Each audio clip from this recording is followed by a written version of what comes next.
menyajikan secara visual seperti pohon besar, tetapi dia tidak punya filosofi yang disampaikan. Kalau pohon tegak, filosofinya itu kan selalu bentuknya kanan kiri belakang dan ke atas, walaupun komposisi dipakai semua atau tidak, atau cabang nggak harus dominan yang sebelah kanan atau sebelah kiri, tetapi itu kan menjelaskan filosofi hubungan antara alam, manusia, Tuhan. Berarti kesan yang disampaikan secara filosofi nyampe, tertangkap oleh juri. Yang kedua, ada pesan disampaikan terkesan gagah. Nah ini tercapai nggak kesan 2 poin itu aja? Melahirkan kesan dan pesan itu enggak? Belum maksimal tercapai karena ngambang nilainya. Berarti kadar penampilan itu kesan dan pesannya turun. Kalau realitas alamnya mungkin tercapai. Secara penjiwaan mahkotannya kurang kuat. Jadi kita kan nggak bisa ngasih nilai secara maksimal. Boleh lah itu merah, tapi merahnya mungkin 81 atau 82. Nah itu, nah, sedangkan seperti ini sama cara penampilan, cara penjiwaan, karena kita melihat kekuatan ketegasan dari garisnya itu, penegasan kemahkotanya belum maksimal tercapai, berarti kadar penilaiannya, akurasi angkanya pasti turun, kan gitu. Kalau kesan realitas alam disampaikan, udah mulai nyampe, kan gitu. Tapi kesan yang dilahirkan, kalau ini kan melahirkan kesan kedinamisan, irama garis dipertajam dengan kanopi-kanopinya. Mana ketegasan kanopi dengan kekuatan irama garisnya? Tidak tercapai. Benar ya? Nah itu contohnya. Itu bicara penampilan. Dan yang kedua kita bicara gerak dasar. Gerak dasar itu sempat disinggung tadi mau menunjukkan kadang-kadang kalau kita bicara 5 gaya dasar, terutama di pohon-pohon tegak, ini sudah tegak berliku. Yang kita perhatikan kan dari kaki, pinggul, badan, leher, kepala. Ini kan harus jelas kalau benar-benar kita berdiri tegak seperti ini. Nah ini ketegasan gerak dasar. Karena gerak dasar itu mencerminkan gaya atau modelnya. Sedangkan saya seperti garis-garis batang saya punya kayak gini, otomatis sudah memberikan kesan gerak dasar saya pohon sedang miring. Jadi kesannya dilahirkan nyampe. Tapi begitu kita balik ke sini, mahkotanya diginikan, kembali ke tengah. Nah itulah yang dikatakan penjiwaan yang fatal, karena tidak sesuai dengan garis. Dan yang kedua, kita bicara alur komposisi. Yang dikatakan alur komposisi itu kan seperti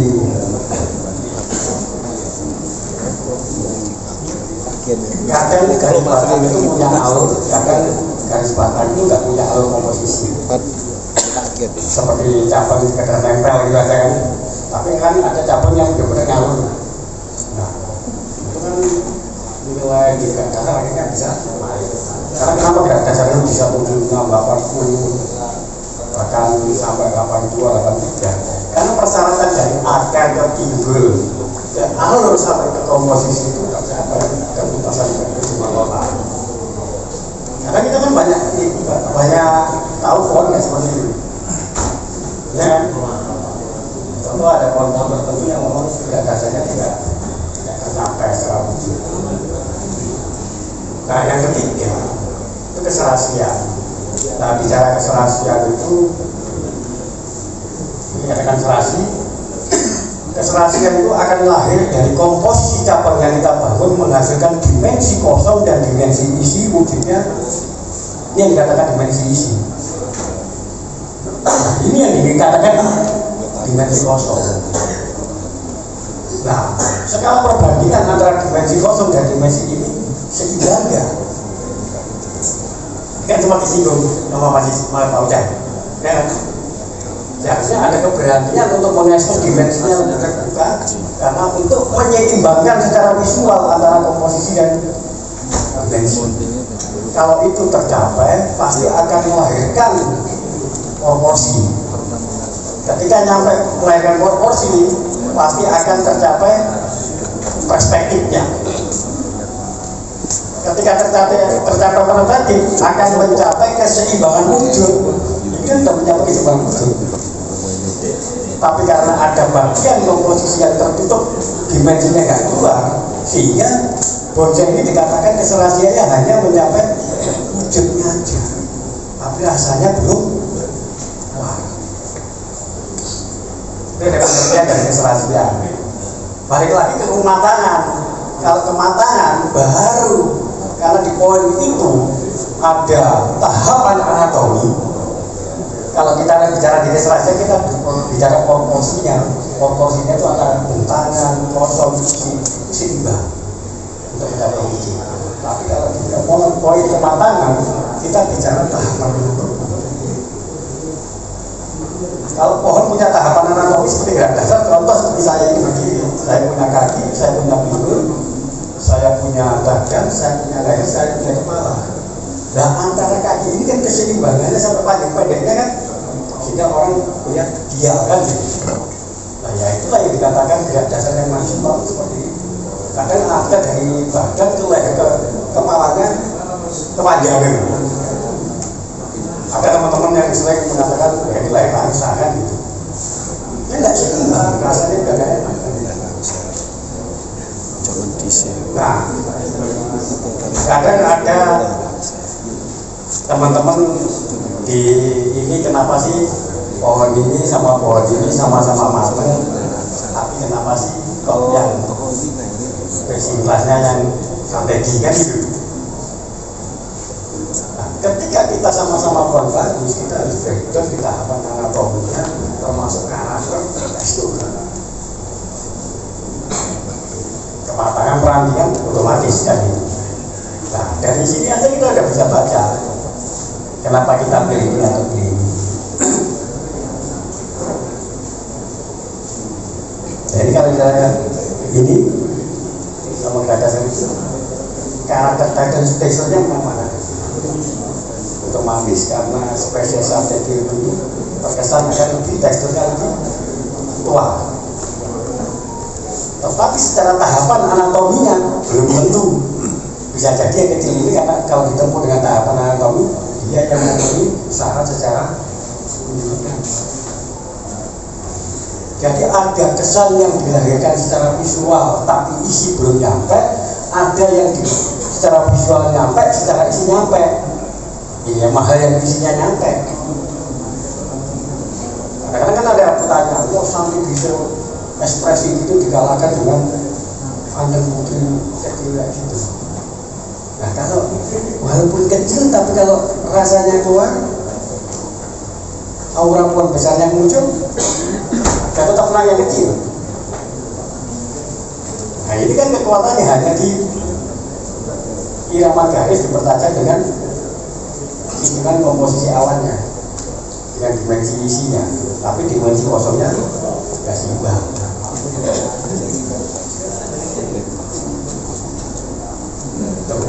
Jadi kenapa sih kemarin tadi disinggung gimana sih kita menilai itu? Kita dalam mengapresiasi itu kita kenal dengan 3 kacamata aliran. Sebenarnya itu mempermudah kita mengidentifikasikan karya dari teman-teman sendiri. Begitu saya melihat Kanjeng Putri ini, saya tidak bisa mengapresiasi itu sebagai dengan kacamata naturalis. Kenapa? Karena dia tidak mungkin lagi itu gaya tegak berdiri. Karena ada komposisi cabang yang mudah menjadi primer, bukan lagi sekunder. Sehingga itu berkembang bisa dibaca ke perbuatan dua. Sehingga makanya sempat disinggung ini harus ada penegasan. Kalau ini dipaksakan dibaca seperti tegak berdiri atau tegak, kepleset pastinya itu. Karena cabangnya kanan dengan cabang kiri tidak seimbang. Jadi kalau kayak ini kita nggak bisa itu baca ini sebagai naturalis dogmatis seperti yang kata Mas. Kita akan melihat itu sebagai naturalis terapan yang mengusung filosofi ya. Jadi beda. Kesan yang dilahirkan udah berbeda, filosofinya udah berbeda. Nah, kalau kita itu menangkap itu dogmatis, ya kapan bendera kita. Baik cuma baik. Tapi berhubung itu dibaca dengan kacamata ekspresi, dengan naturalis terapan yang lebih mengedepankan filosofi keindahan, ya akhirnya bisa Western atau psikis. Ketika sama seperti ini, kalau kita yang mengapresiasi ini dengan kacamata naturalis, kira-kira dapat beneran kan? Karena kita akan melihat pohon ini pohon gasket, kata masanya. Berarti kalau kita melihat kacamata ini dengan kacamata ekspresi, kita akan melihat kekuatan irama garis batangnya dipertajam dengan susunan kanopi-kanopinya. Dan kalau melihat pohon seperti ini, kita tidak menghitung akar lagi, tapi kita baca dari pangkal start pohon, perpaduan irama garisnya dan ketajaman di titik poinnya. Jadi kita titik poinnya kan apa? Kita udah pernah jadi garis. Wah, tapi tidak ada penegasan yang benar-benar masih antara ke sini kan ambigu masih ya. Nah ini yang dikatakan kita kalau pengambilan kejiwaannya pasti.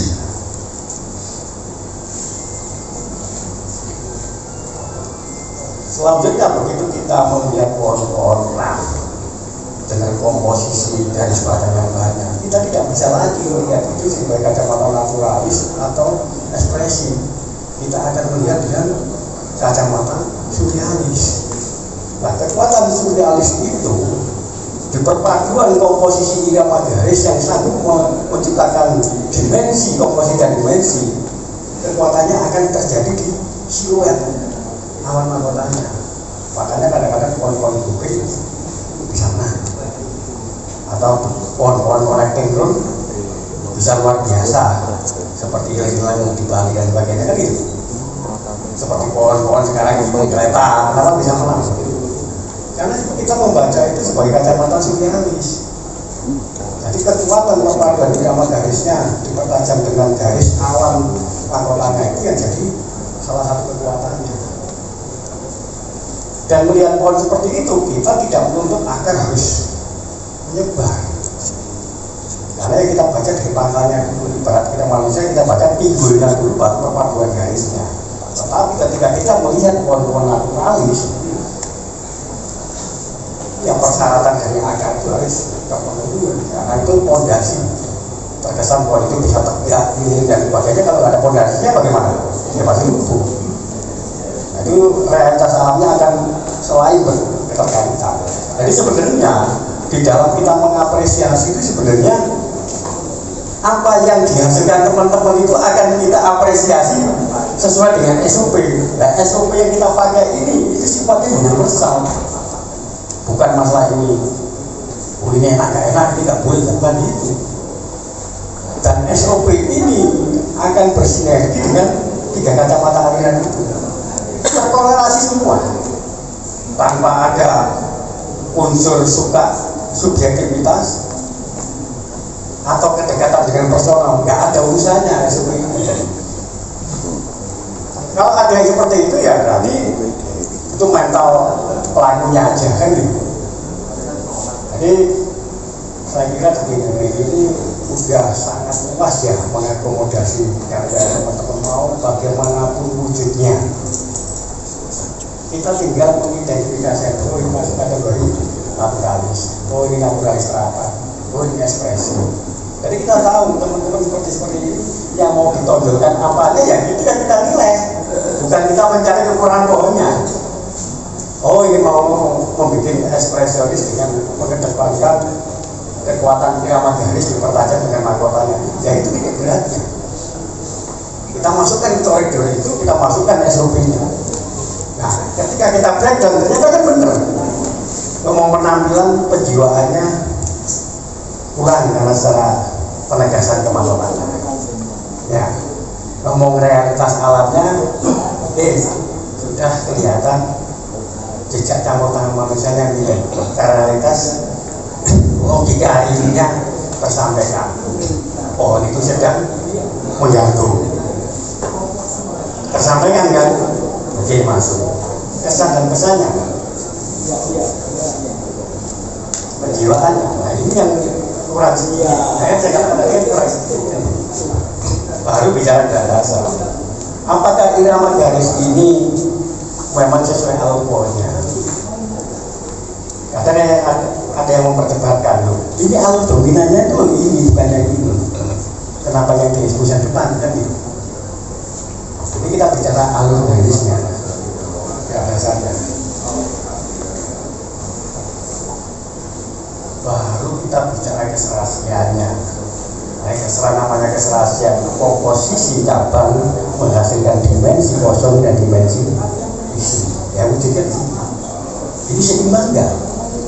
Nah ini akan menghasilkan proporsi terkait proporsi ruang kosong dan ruang isi, juga proporsi bilangan. Kalau udah nyampe proporsi akan mencapai perspektif, jarak pandang, kesan pandangannya akan tercapai. Begitu tercapai pasti akan mencapai keseimbangan wujud. Nah, selama ini kita menjuri di setiap pameran itu kita hanya melihat pohon-pohon itu mencapai keseimbangan wujud, tapi isinya belum ada yang keluar. Nah kalau kita berangkat lebih jauh lagi kematangan, yang tuntutannya ada tahapan anatomi, ketuaan, kematangan, penjagaan, lebih detail lagi. Kita belum sampai, sebenarnya selama ini kita belum sampai sedetail sejauh itu. Karena apa? Antar peserta itu melakukan hal yang sama. Seperti pohon-pohon strategi sama-sama melakukan wujudnya tercapai, tapi tidak ada tahapan anatominya. Kan gitu. Hanya mengeksekusi irama garisnya dengan kekuatan awan-awannya ada, tapi tidak ditempuh dengan proses tahapan anatomi. Nah, kalau semua melakukan seperti itu, ya kita pilih yang terbaik dari itu. Dan selama ini kan seperti itu. Tetapi ketika ada yang sanggup melakukan itu ditempuh dengan tahapan anatomi, ya pastilah itu yang pending. Pasti nggak akan yang lawan, nggak ada yang lawan. Jadi dalam penjabaran diapresiasi di Polsek sebenarnya kita tidak mencari kekurangan pohon. Kita akan selalu melihat kelebihan pohon, berusaha menerjemahkan apa sih yang dimau dari seniman atau pelaku bonsai itu. Kita berusaha takar itu. Jangan sampai kita melihat pohon ini gagal kacamata, bisa muradul apresiasi penduriannya. Jadi sebenarnya kalau ada yang ngomong nggak ada tuh aliran, oke, itu adalah kerangka kita untuk mempermudah kita mengapresiasi dan mengidentifikasi apa yang dimau seniman-seniman bonsai. Itu aja.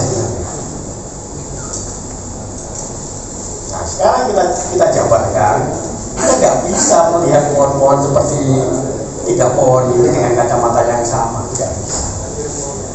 Hasilnya akan amburadul. Tetapi dalam apa yang kita lihat sesuai SOP pendurian, 4 kolom itu selalu melekat di masing-masing gaya atau model pohon yang harus dipenuhi. Dan sederhana, penampilannya, kejiwaan yang terpenuhi, tidak dasar sesuai dengan gaya atau modelnya, itu aja. Tuntutannya kan jejak campur tangan manusianya minim agar realitas alamnya tercapai. Itu aja. Dan apa yang kita lakukan bisa diterima oleh rasa dan logika. Nah, yang terakhir pasti secara simbolis akan melahirkan kesan dan pesan. Nah, kesan dan pesan itu ada 2 hal yang diusung. Ada yang mengekspos filosofinya, ada yang mengekspos kesan kedinamisan pohonnya. Kalau dua-duanya tercapai, luar biasa. Contoh di penampilan aja.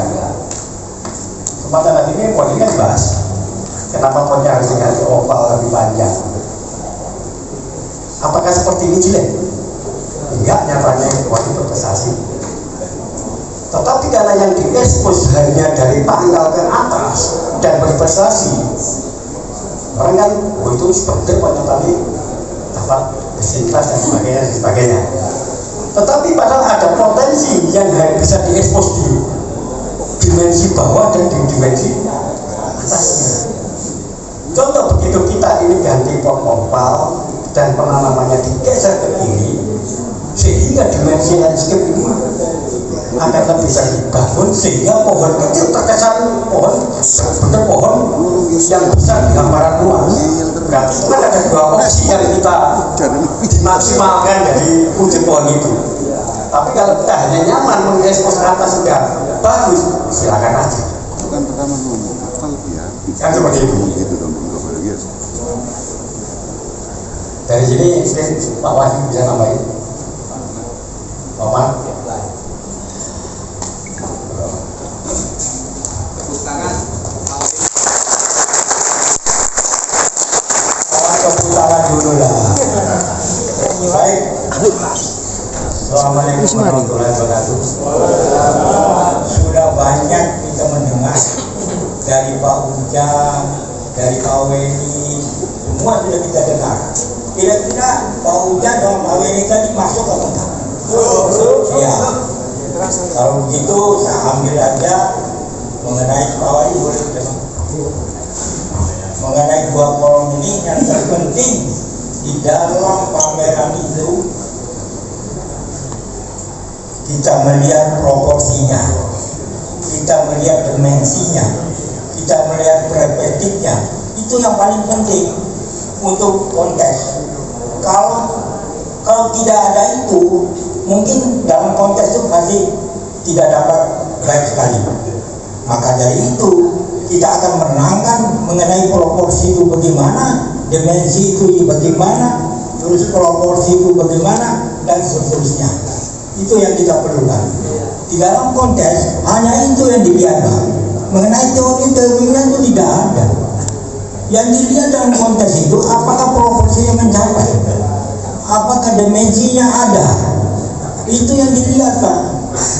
Ada komposisinya bagus apa enggak, gitu. Itu yang dilihat sebagai bonsai yang dikonteks, gitu. Jadi mengenai teori-teori itu hanya kita masukkan di dalam benak kita saja, tetapi di dalam wujudnya, di dalam konteks hanya yang dilihat hanya itu, Pak. Maka dari itu kita akan melihat proporsinya di mana. Kita mulai dari proporsi ya. Nah, coba kita proporsi itu bagaimana, Pak? Baik, Bapak. Assalamualaikum warahmatullahi wabarakatuh. Terima kasih Bapak-bapak dan Ibu yang saya cintai, yang saya banggakan. Tadi udah diulas kolom 1, 2, 3 oleh Pak Ujang dan Pak Windy. Saya lebih arti daripada proporsi. Apa itu proporsi? Karena gini, Pak. Jadi kata dulu dimengerti baru dijabarkan. Jadi biar nggak salah kaprah. Proporsi artinya di pohon itu yang mana? Kata proporsi di pohon itu yang mana? Ada nggak yang bisa? Ya, proporsi. Kata proporsi. Kata proporsi. Sebab gini, yang dipandang di dalam pameran itu hanya itu, Pak. Mengenai teorinya itu biasa kita ingatkan saja. Tapi yang penting di dalam pameran itu hanya itu, Pak, untuk mendapatkan predikat yang bagus sekali. Itu. Nah, proporsi artinya kebesaran, keseimbangan, baik akar, batang, cabang, dan seterusnya. Nah, dalam satu konfigurasi pohon ini jeruk. Nah, batang sebesar gini, akar segini, coba kita rasa proporsi enggak? Nah, itu PR bagi pelaku seni dan trainer. Ya, berarti ada yang kurang, yaitu perlu proses dibesarkan. Begitu juga batang, cabang, dan seterusnya. Artinya proporsi itu kalau ada istilah itu kenirusan. Ya, ada pengerucutan. Artinya itu ada arti. Jadi dia udah dapat 4 perspektif, 4 sudut pandang, 4 penglihatan. Jadi kalau di ilmu fotografer ada angle, pandangan dekat, sedang, jauh, dan jauh sekali. Nah, artinya proporsi itu kebesaran dari bawah sampai atas. Perbandingan. Kalau kita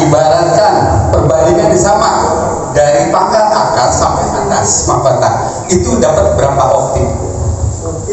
Satu optik, pandangan hanya dekat sekali. Itu artinya proporsi Pak Muhammad. Terus ke perspektif ya? Perspektif. Artinya itu sudut pandangan tadi.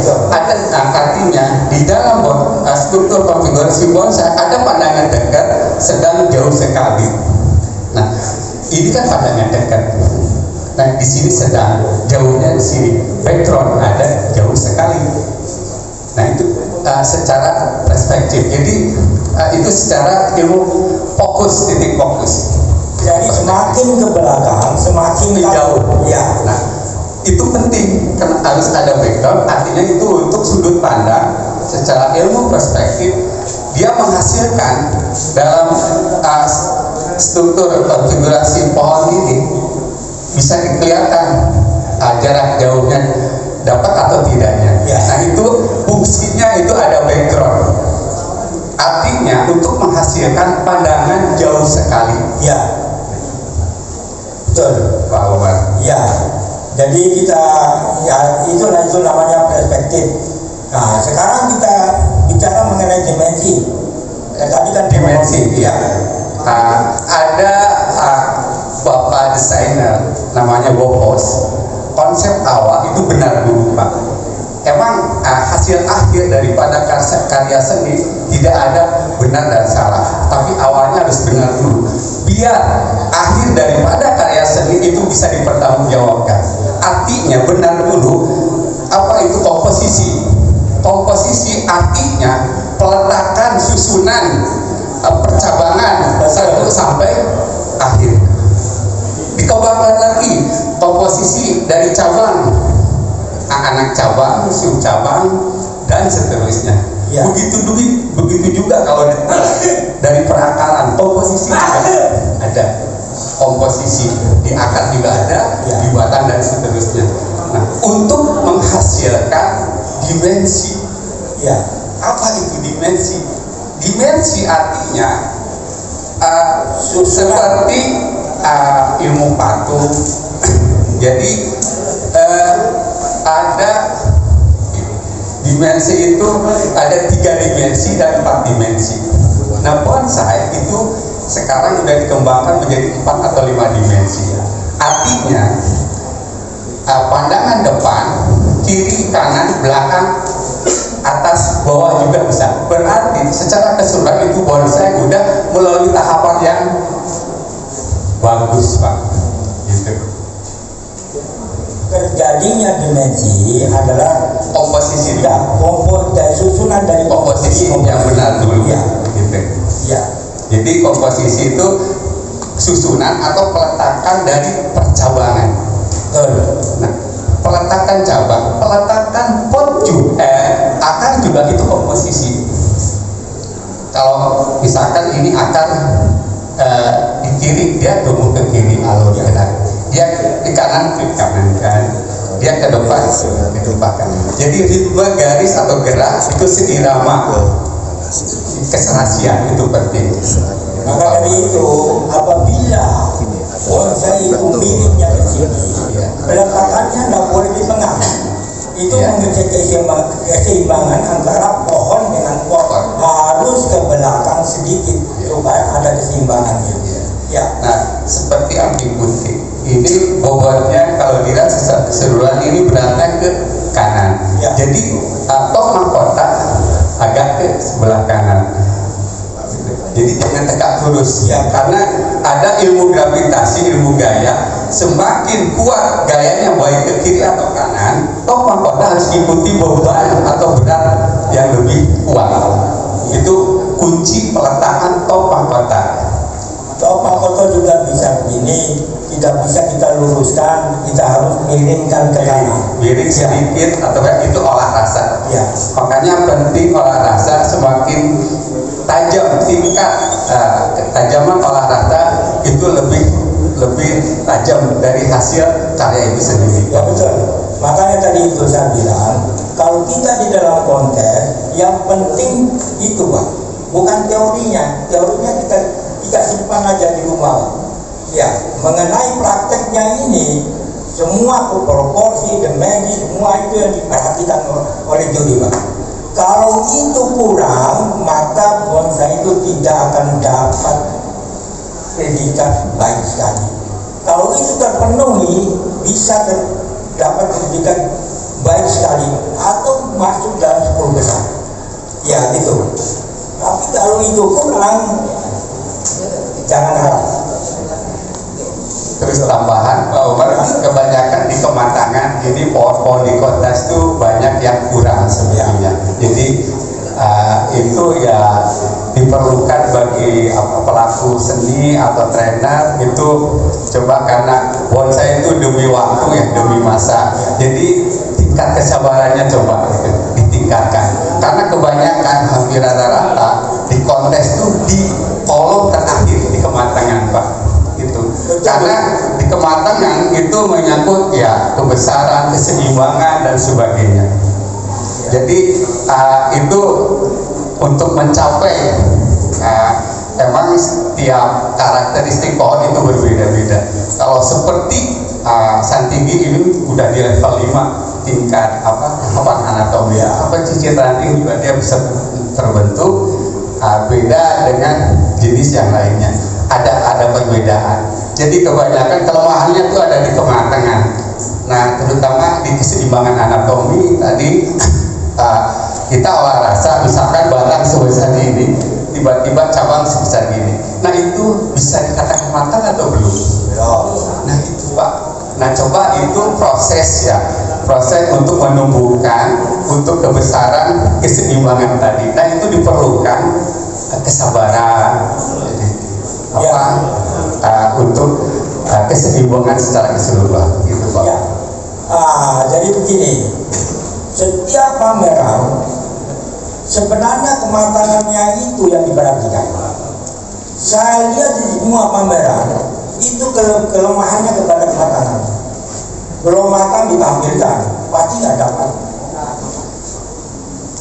Kalau matang sekali kita bilang itu matang dalam arti terpenuhi semua anatominya, maka itu pasti dapat. Saya yakin pasti dapat. Kalau salah satu dari itu dan tidak terpenuhi, maka mohon maaf tidak dapat. Gitu.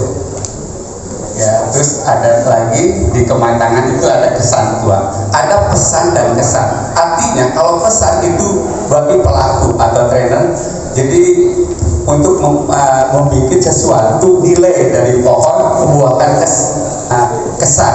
Nah, pesannya itu si komunitas atau juri bisa berdialog dengan pohon. Jadi sebab akibat kesannya oleh pelaku atau trainer, pesannya oleh dari juri atau si komunitas.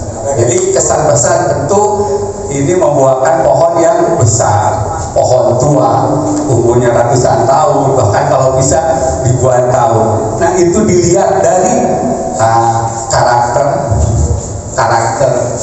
kulit, simbol-simbol. Kalau Santigi udah tadi ada simbol-simbol. Nah, di dalamnya juga tentu ada dimensi dalam, ada dimensi luar.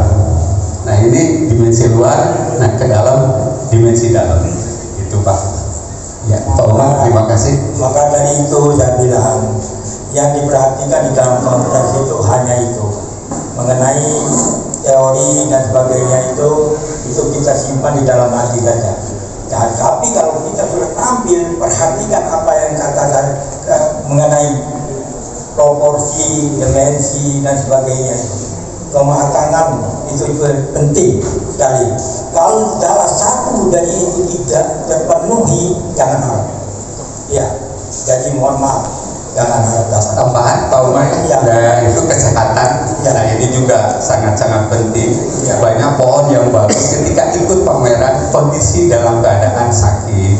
Nah, ini juga tolong ya, karena kesiapannya kalau untuk pameran alangkah baiknya jauh sebelumnya. Jadi jangan dadakan, gitu Pak. Itu kelihatan sekali. Itu dari kesehatan. Nah, juri menilai pasti udah paham. Lihat dari warna, daun, tekstur kulit, apalagi yang tampil gundul. Nah, itu kelihatan sekali gitu. subur atau enggaknya itu dari warna kulit. Kalau dari tampil daun dari warna daun. Tapi itu akan mengurangi. biasanya kalau dipanggil gundul itu menyulitkan juri sebenarnya. Kita harus lihat, perhatikan sekali, itu ada yang mati gitu. Iya, kalau ada yang mati itu, nah, makanya kita kalau gundul setengah mati tidak. Mana ini ada yang mati? Ya, kalau yang mati pasti ada. Kita tahu Pak, juri tahu Pak, yang mati apa tidak kita tahu. Biasanya ini kejadian di Bali waktu itu, Anting Putri sudah dapat 10 besar, tiba-tiba ada yang mati rantingnya di belakang. Waru Pak. Hah? Waru waktu itu. Iya. Saya bilang sahabat tangan karena ada yang mati. Dia gundul Pak, nggak kelihatan. Makanya kita menyulitkan juri sebenarnya. Dilihat setengah mati, kita satu persatu kita lihat. Akhirnya, waduh, ada yang mati nggak bisa dapat. Jadi itu jangan membohongi diri saya. Ya, jangan. Terus tambahan Pak Umar mengenai pot itu juga sangat penting Pak, karena sesuai dengan filosofi bonsai ada pohon di pot. Jadi pohon dengan pot itu menjadi satu kesatuan, tidak dipisahkan. Nah di kontes juga masih ada bentuk pohonnya, stylenya atau gaya genrenya mungkin dikasih pot yang, nah itu juga pengaruh. Artinya pot juga mengandung makna dan arti itu sendiri. Ada pot yang pakai profil, artinya pohon-pohon yang perasaannya bagus, mengisi. Tapi kalau potnya nggak tampil, nggak ada profil, itu pohon yang akarnya kurang. Nah, terus opa artinya biasanya pohon-pohon yang peminim. Nah pot yang petak itu biasanya ke maskulin, ke laki-lakiannya gitu. Terus untuk buncit literati jangan disamakan dengan pohon-pohon yang ini. Biasanya pakai segi 5 atau segi 6 yang agak tinggi. Ya. Nah, terus warna juga ada warna gloss dan glow. Artinya kalau gloss itu ini bukan seharusnya ya peruntukannya untuk pohon-pohon yang dia berbunga dan berbuah. Contohnya kayak sianci, terus kemuning dan sebagainya. Terus kalau dog itu ya kayak jenis-jenis yang ficus dan sebagainya. Itu juga itu keserasian. Ya. Terus dari ketebalan, ketinggian itu juga harus diperhatikan. Ya, itu Pak Umar, terima kasih. Tapi kalau kita sudah peka melihatnya, pasti kita tahu bahwa pot ini tidak benar. Gitu loh. Pot ini harusnya diganti. Jadi mata kita saja kita sudah tahu pot ini ketebalan atau kebesaran. Dari kebesaran melihat. Gitu. Barangkali itu ya. Ya, Pak Umar. Ya. Barangkali itu. Terima kasih banyak, itu yang diperhatikan di dalam pameran. Terima kasih. Assalamualaikum warahmatullahi wabarakatuh.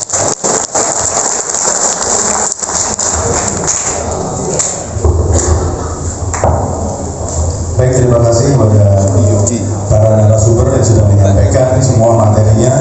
Tadi saya lihat bapak-bapak juga sangat antusias sekali. Setelah ini kita akan ngecas ya. Kita isi perut kita makan. Ada yang mau sholat silakan, sholat dekat sekali dari sini. Toilet ada 2, di lantai 2, di lantai dasar juga ada toilet.